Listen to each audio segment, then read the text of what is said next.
দে ভগৱান দে ভগৱানে ফুলাই দে কপালখনে ফুলাই দে কপালৰ ভিতৰতে টকা কণ ভৰাই দে। অবিছে সন্ধ্যা ৰাধাখন ইমান ধুনীয়াকৈ সাজি কাচি মুখত একদম ধুনীয়া ধুনীয়া গান গাই গাই কলৈ যাবলৈ ওলোৱা হৈছে।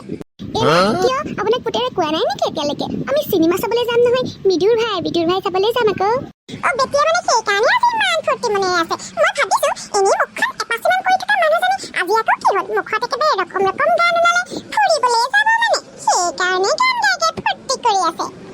মা এনেই হ'লে আপোনাকো লগতে লৈ গলোহেঁতেন, কিন্তু কি কৰিব চিনেমা হলবোৰত যে টিকেটেই নাই, ইমান দিগদাৰ হৈছে টিকেট পাবলৈ। এই চিনেমাখন খুবকৈ চলিছে যে সেইকাৰণে আপোনাক নিনো। তেওঁ যেনে তেনে দুটা টিকেট কাটিলে বাৰু, তেওঁ আৰু মোৰ কাৰণে, সেইকাৰণে আপোনাক আজি নিনো। আপোনাক বাৰু পাছে পৰিও নিম এদিন। চিনেমা চাওঁ কি কৰে কৰি থাকগে, মোৰ গৰাজ পৰা নাই এই বুঢ়ী বয়সত চিনেমা চাবলৈ যাবলৈ। পিছে এটা কথা নহয়, এই লাজপাচকে যে সাজি কাজি চিনেমা চাবলৈ ওলালি, এই ভাত পানীকেইটা ৰান্ধি থৈ নগলি কেলে? তহঁতেতো চাগে আহোঁতে বহুত দেৰি কৰিবি, আহি পেলাই কি খাবি? নে বাহিৰতে এই পেটটো পূজা কৰি আহিবি? মা এই সদায় দিনে দেখোন ৰাতিপুৱা দুপৰীয়া গধূলি ভাতগাল ৰান্ধি ৰান্ধি আপোনালোকৰ সন্মুখত ময়ে জতাই দিওঁ। আপুনি আৰু আজি সাজ ভাত ৰান্ধিব নোৱাৰিবনে? ৰান্ধি থ'ব ভাত সাজ আজি মই আপোনাৰ হাতেৰে ভাত খাম। আৰু এতিয়া চিনেমা আৰম্ভ হ'বই, সেইকাৰণে মোৰ ভাত ৰান্ধিবলৈ সময় নাই। আপুনি ৰান্ধি থ'ব ধুনীয়াকৈ, আমি আহি খামহি। আমি বাহিৰত খাই নাহোঁ আকৌ।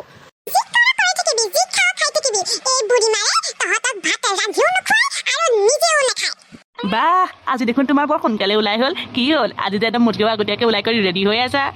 নক'ব আৰু, মোৰ যে অথনিয়ে ওলাই হ'ল। মোৰ কেতিয়ানো বিদুৰ ভাইখন চাওঁ লাগি আছে নহয়। ব'লক সোনকালে যাওঁ ব'লক, নহ'লে একদম হল ফুলটি হৈ যাব। ব'লক। হেৰা, আমি সেই টিকট নকটাকে পতা নাটক চাবলৈ যোৱা নাই নহয়, আমি চিনেমা চাবলৈহে যাম। তুমি চিন্তাই নকৰিবা, হল ফুলটি হ'লেও আমাৰ টিকটকেইটা থাকিবই, আমাৰ চিটকেইটা থাকিবই। আমি টিকেট কাটি থৈছোঁ নহয়।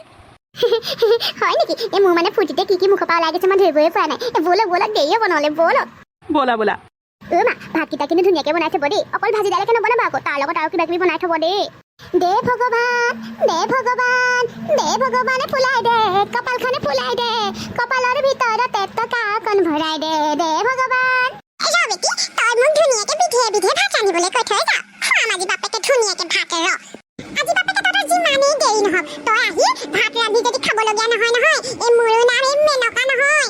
মই যে কি ধৰণৰ বোৱাৰী এজনী পালো নহয়, অকল ফুৰা আৰু এই ল'ৰাটো কমতি নহয়, একেবাৰে জলৈকে মন কৰে তলৈকে লৈ যাব বাপেকে। ফুৰা একেবাৰে বোৱাৰীজনী মূৰৰ ওপৰত তুলি দিলে। আজি একেবাৰে মোক ভাত ৰান্ধিবলৈ আদেশ দিব পৰা হ'ল। মই বাপেকে এতিয়া পানী পিঠা এটা বনাই পেলাই খাই কৰি শুই থাকিমগৈ। তহঁতকো আজি ভালকৈ দিম মজা। আজি কিন্তু চিনেমাখন চাই খুব ভাল লাগিলে দেই, সঁচাকৈ কিন্তু বৰ ধুনীয়া চিনেমা দেই। এতিয়া আৰু খাই বৈ শুই থকাহে কথা। মায়ে চাগে আজি ঢেৰ কিবা কিবি বনাই থৈছে দেই, কৈ থৈ গৈছিলে নহয় এখন দুখন চব্জি নবনাব বুলি।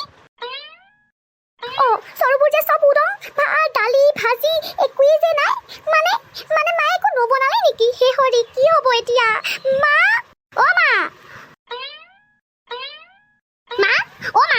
দেখিছা, ভাত পানী একো নবনোৱাকে একেবাৰে ফষ্টি মাৰি শুই আছে। মা উঠকচোন বোলো। এই ৰাতিখন আহি পেলাই কিহৰ কাৰণে কাক কৰি আছাহি? ইমান ধুনীয়াকে টোপনিখন গৈছিলে, দিলেহি নহয় টোপনিটো ভাঙি। মই আপোনাক কৈছিলো নাই ভাতকেইটা আনি থ'ব বুলি? আপুনি যে একোকে নাৰান্ধিলে, চৰুত যে একোকে নাই, কি খাম আমি এতিয়া? গৈছিলা নহয় চিনেমাখন চাবলৈ লাজপাচকে, একদম আধা ঘণ্টাৰ ভিতৰতে ৰেডি হৈ, এতিয়াও সেই ভাতকেইটা লাজপাচকে বনাই পেলাই খাব পাৰিবা। নেৰান্ধিলো মই, কৈছিলো নহয় মই ৰান্ধিবলৈও নাই খাবলৈও নাই বুলি। আপুনি কিন্তু বৰ একা মানুহ দেই, নবনাও বুলি ক'লে যে নবনালেই। পিছে আপুনি যে নবনালে, আপুনিনো খালেনো কি? নে সেই খালী পেটেৰে শুই থাকিলেহি আহি? হ'ব দিয়া, তোমালোকে এতিয়া তোমালোকৰ পেটৰ কথা চিন্তা কৰাগে, মোৰ কথা নকৰিলেও হ'ব। মই মোৰ পেটটো কেনেকে ভৰাব লাগে ভৰালো নহয়, এতিয়া তোমালোকে নিজে ৰান্ধি খোৱাগে। এইবোৰ মানে বৰ সাংঘাতিক শাহু মা দেই ইজনী। চাচোন ইমান ধুনীয়াকে ভাবি আহিলো, এতিয়া ভাতকেইটা খাই ধুনীয়াকে শুংগে বুলি, এই ৰাতি 11টা বজাত আকৌ ভাত বনাই খাব লাগিব।